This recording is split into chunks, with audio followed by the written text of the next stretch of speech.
Today we have a little bit of a different kind of video. While I was perusing Google looking for random Bethesda news, I came across this article titled "Expect More Shameless Lying from Bethesda at E3 2019." Now, I'm not really that familiar with this website. It's called SegmentNext.com. I don't really know anything about this writer by the name of Sikandar Mahmood, but based on the very opinionated title, we can assume that this person has some kind of agenda, probably something against Bethesda. But we're going to go ahead and read it together. Let's see what this person has to say. Bethesda is without a doubt one of the biggest and beloved game creators of our time. The company gave us iconic franchises like The Elder Scrolls and Fallout. Which, that's not true, they didn't give us Fallout, they reinvigorated the Fallout series. But I digress.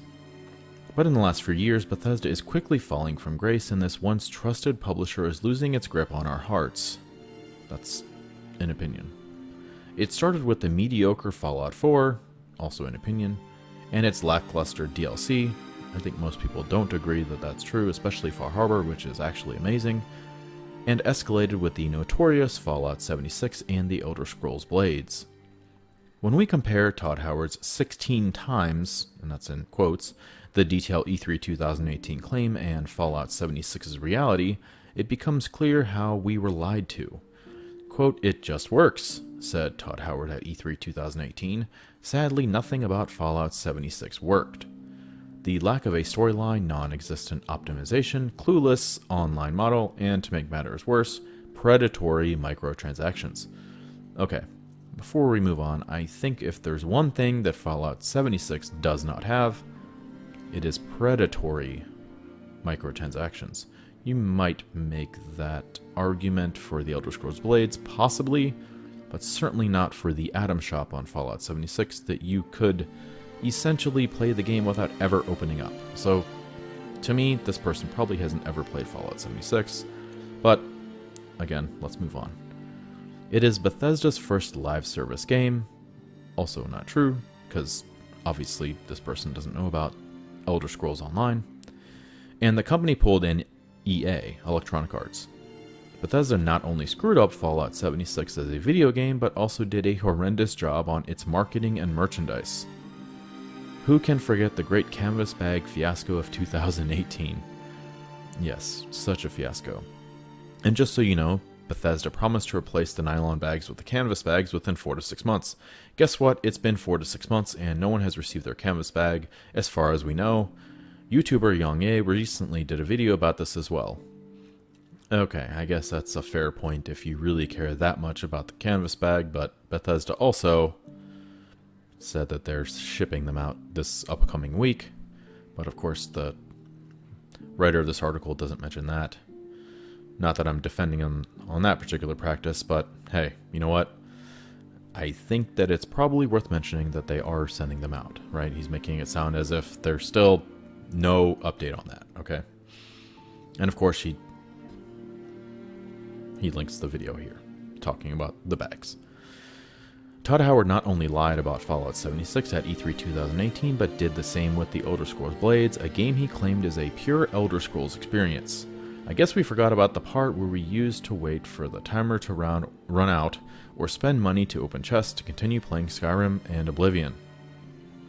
Clearly, this is a mobile game, and if you've watched any of my other videos on the Elder Scrolls Blades, I am not the biggest fan of it.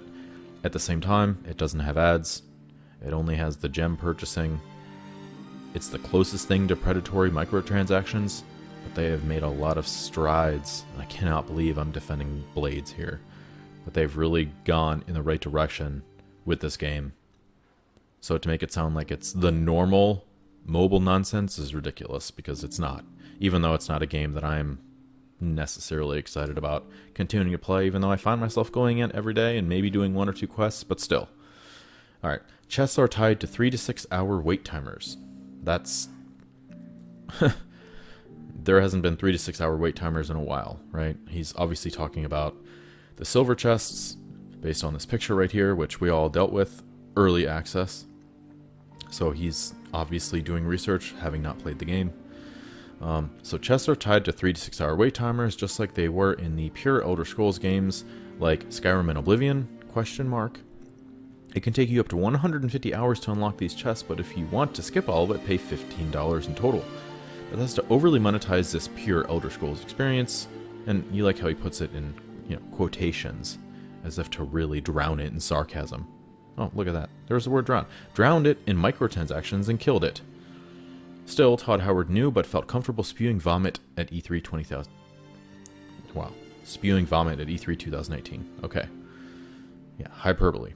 Speaking of spewing vomit, and this brings us to our main topic of concern, our main topic of concern, not yours, everyone else is here, is the fact that Bethesda will most probably lie on stage at E3 2019. So they're going to lie on stage at E3 2019. If you missed it, Todd Howard did an interview with IGN recently, admitted he knew about the problems with Fallout 76. And that is true. They knew that this was not going to be a well-reviewed game. I made a video on it. A lot of people covered it. Do I think they're being greedy? Not necessarily. I think maybe a little bit, but I think it might have to do with corporate overlords as well. We're all beholden to the man.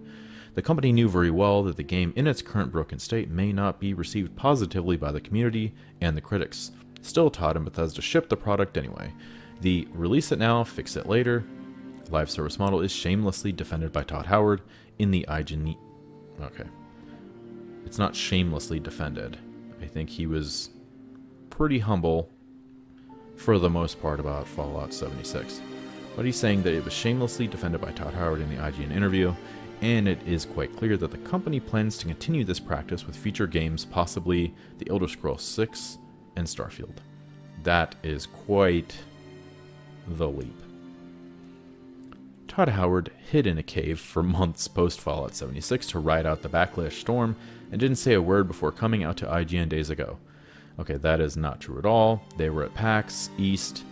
They did interviews. He actually did an interview with the unofficial Elder Scrolls pages, which was recently released. I know he's done some other interviews in the meantime. They talked about Fallout 76 at that panel, and that was months ago, but we're just going to ignore that, right? Todd tried to play it as if Fallout 76 is a different kind of Fallout, so people weren't as accepting, when in reality, Fallout 76 just wasn't a good product. I don't dispute that at all. It definitely was not good when it launched. Riddled with bugs, lack of content, and no end game on top of predatory microtransactions in a $60 game are just some of the issues. Again, they are not predatory microtransactions.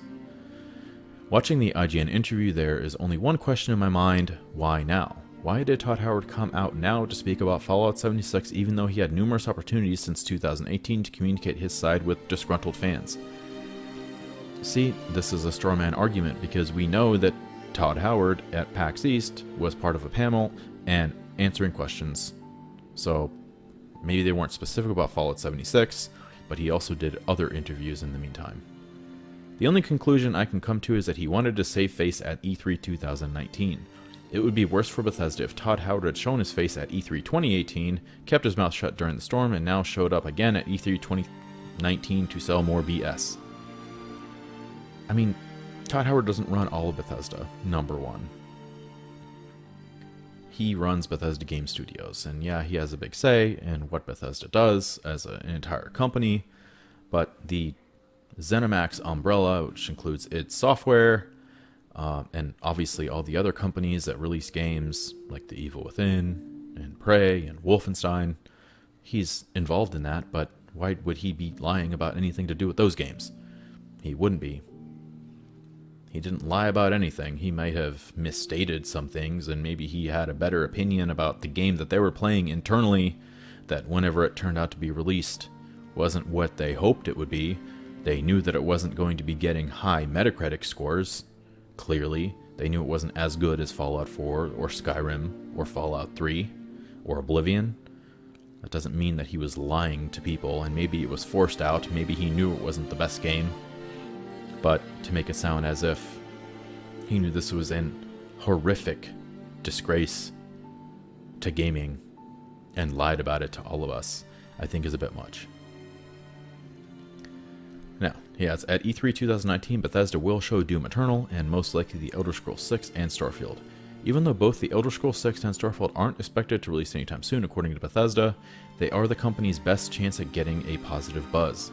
Expect more lies from Todd Howard and Bethesda representatives at E3 2019. So, essentially this is a, for lack of a better term, hit piece on Bethesda, and I don't really know why. They've endured 6 months of constant, I mean, it really has been pretty constant hate and discontent directed at them, much of it deserved. So, why right now is this person, Mr. Sekandar Mahmood, deciding to write this article? Let's see what this guy's about. Sekandar Mahmood is an avid fan of the stealth shooter genre. Sekandar is SegmentNext senior editor with over 5 years of experience. 5 years of experience. So he's 23 years old. He's a 23-year-old writer. Is he 25? Is he 27? He prefers tactical-based shooters over mainstream titles and regards PS4 and PC as his choice of gaming platforms. So this guy is a senior editor, and this is all that they're going to tell us about him. There's no picture. There's no link to his social media.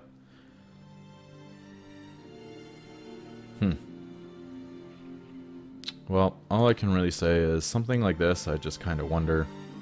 I mean, what does the point of articles like this serve? You know, I don't really get into much, very negative things on my videos. I try to be more positive. Bethesda has definitely earned their fair share of criticism over the last 6 months. I will not dispute that at all.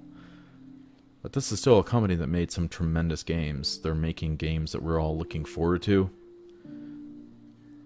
This is not an objective piece by any measure. This guy has an agenda here.